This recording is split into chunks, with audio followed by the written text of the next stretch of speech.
Sudden గా ఒక రోజు మీరు బైక్ స్టార్ట్ చేసి పెట్రోల్ పంప్ కి వెళ్లి అక్కడ మీటర్ చూస్తే లీటర్ 200 రూపాయలు ఉంటుంది. అది చూసి ఫస్ట్ మీరు షాక్ అవుతారు. అక్కడ నుంచి ఇంటికి వచ్చేసరికి మరో సర్ప్రైజ్ కనిపిస్తుంది. ఇక్కడ గ్యాస్ సిలిండర్ 4000 రూపాయలు అంటారు. స్విగ్గీలో ఫుడ్ ఆర్డర్ చేయాలంటే ప్రైజెస్ డబుల్ ఉంటాయి.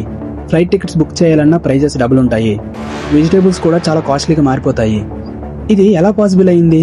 ఇది ఇండియాలో జరిగిన ప్రాబ్లం కాదు. ఇది ఢిల్లీలో తీసుకున్న డెసిషన్ కాదు.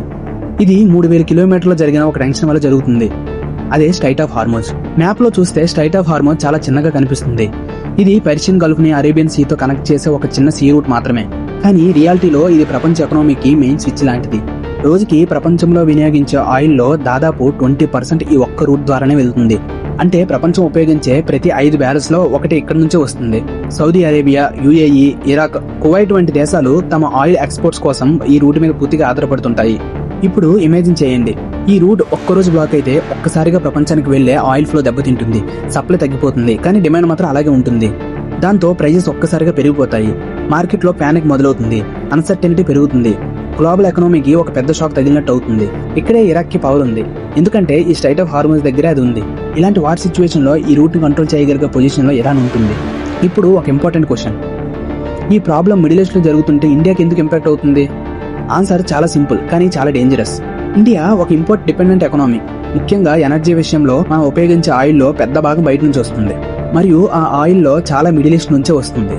అంటే స్ట్రైట్ ఆఫ్ హార్మోజ్ డిస్టర్బ్ అయితే మన ఫ్యూయల్ సప్లై డైరెక్ట్ గా ఇంపాక్ట్ అవుతుంది. కానీ అసలు షాక్ పెట్రోల్ ప్రైస్ లో కాదు, చైన్ రియాక్షన్ ఉంటుంది. ఫ్యూయల్ ధర పెరిగితే ట్రక్స్ కాస్ట్ పెరుగుతుంది. ట్రక్స్ కాస్ట్ పెరిగితే ఫుడ్ ట్రాన్స్పోర్ట్ కాస్ట్ పెరుగుతుంది. ఫుడ్ ట్రాన్స్పోర్ట్ కాస్ట్ పెరిగితే వెజిటేబుల్స్, గ్రాసరీస్ ధరలు పెరుగుతాయి. ఇంకా ఎల్పీజీ సప్లై కూడా ఇంపాక్ట్ అవుతుంది. కుకింగ్ గ్యాస్ షార్టేజ్ వస్తే మిడిల్ క్లాస్ మీద డైరెక్ట్ బర్డెన్ పడుతుంది. నేచురల్ గ్యాస్ ధర పెరిగితే ఫెర్టిలైజర్స్ తయారీ ఖర్చు పెరుగుతుంది. అగ్రికల్చర్ కాస్ట్ పెరుగుతుంది. అది ఫుడ్ ఇన్ఫ్లేషన్ ఇంకా పెంచుతుంది. అంటే ఒక చిన్న రూట్ ప్రాబ్లం మీకు ఇచ్చిన వరకు చేరుతుంది. ఇప్పుడు సిచ్యువేషన్ ని నెక్స్ట్ లెవెల్ తీసుకెళ్దాం. యుఎస్ఏ వాజ్ ఇరాన్ కాన్ఫ్లిక్ట్ ఒక స్మాల్ టెన్షన్ ఉంటే మేనేజబుల్, కానీ అదే ప్రొలాంగ్డ్ వార్గా మారితే పరిస్థితి ఏంటి? మొదట షిప్స్ మూవ్మెంట్ చాలా స్లో అవుతుంది. ప్రతి షిప్ కి రిస్క్ పెరుగుతుంది. ఇన్సూరెన్స్ కాస్ట్ పెరుగుతుంది. కొన్ని కంపెనీస్ షిప్స్ పంపడానికి హెసిటేట్ అవుతాయి. దీంతో ఆయిల్ సప్లై స్లో అవుతుంది, కానీ డిమాండ్ మాత్రం సేమ్ ఉంటుంది. ఇదే ప్రైస్ ఎక్స్ప్లోజన్ కి మెయిన్ రీజన్. ఆయిల్ ప్రైస్ $100 దాటితేనే ఎకనామీ స్ట్రగుల్ అవుతాయి. ఇంకా పెరిగితే ఇన్ఫ్లేషన్ కంట్రోల్ చేయడం ఆల్మోస్ట్ ఇంపాసిబుల్. ఇంకా ఒక హిడెన్ ఇంపాక్ట్ ఉంది. అదే గల్ఫ్ లో పనిచేస్తున్న మన ఇండియన్స్. లక్షల్లో కాదు, కోట్లలో ఇండియన్స్ అక్కడ పనిచేస్తున్నారు. వాళ్ళు ఇండియాకి పంపే మనీ మన ఎకనామీకి చాలా సపోర్ట్ గా ఉంటుంది. వార్ వల్ల అక్కడ జాబ్స్ తగ్గితే వాళ్ళు తిరిగి ఇండియాకి రావాల్సి వస్తుంది. అంటే అన్ఎంప్లాయ్మెంట్ పెరుగుతుంది. అదే సమయంలో విదేశాల్లో నుంచి కుటుంబాలకు వచ్చే డబ్బు కూడా తగ్గిపోతుంది. ఇది సైలెంట్ గానీ ఇండియా ఎకనామీ మీద చాలా డేంజరస్ ఇంపాక్ట్ చూపిస్తుంది. ఇప్పుడు ఈ ఎంటైర్ స్టోరీని ఒక డామినో ఎఫెక్ట్ లో చూద్దాం. ఒక చిన్న push, Hormuz disruption. Oil supply తగ్గితే ఆయిల్ మరియు ఫ్యూయల్ ప్రైజెస్ పెరుగుతాయి. ట్రాన్స్పోర్టేషన్ అండ్ ప్రొడక్షన్ కాస్ట్ పెరుగుతుంది. ఇన్ఫ్లేషన్ పెరుగుతుంది. పీపుల్ స్పెండింగ్ తగ్గుతుంది. బిజినెస్ స్లో అవుతాయి. ఎకనామిక్ గ్రోత్ డౌన్ అవుతుంది. ఇదే సమయంలో ఇండియా ఎక్కువ డాలర్స్ లో ఆయిల్ కొనాలి. దీంతో రూపీ వీక్ అవుతుంది. రూపీ వీక్ అయితే ఇంపోర్ట్స్ ఇంకా కాస్ట్లీ అవుతాయి. అంటే ప్రాబ్లం ఒక సర్కిల్ లా తిరుగుతుంది. బయటికి రావడం చాలా కష్టం అవుతుంది. ఇక్కడ బిగ్గెస్ట్ రియలైజేషన్ ఏంటంటే ప్రపంచంలో పవర్ అనేది కేవలం కంట్రీస్ దగ్గర ఉన్న వెపన్స్ లోనే కాదు, ట్రేడ్ రూట్స్ లో కూడా ఉంటుంది.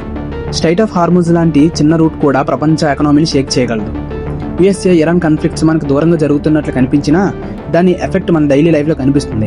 పెట్రోల్ బిల్లులో, గ్యాస్ సిలిండర్లలో, గ్రాసరీ షాపింగ్లలో, ఇలా మన డైలీ లైఫ్ లో ఎప్పటికప్పుడు కనిపిస్తూనే ఉంటుంది. ఇదే గ్లోబలైజేషన్ యొక్క రియాలిటీ. ఇలాంటి స్టోరీస్ చూస్తే ఒక విషయం క్లియర్ అవుతుంది. ప్రపంచంలో జరిగే డెసిషన్స్ మన జీవితాన్ని డైరెక్ట్ గా ఎఫెక్ట్ చేస్తాయి. ఇంకా ఇలాంటి డీప్ బిజినెస్ ఎక్స్ప్లెనేషన్స్ కావాలంటే ఛానల్ ఇప్పుడే సబ్స్క్రైబ్ చేయండి.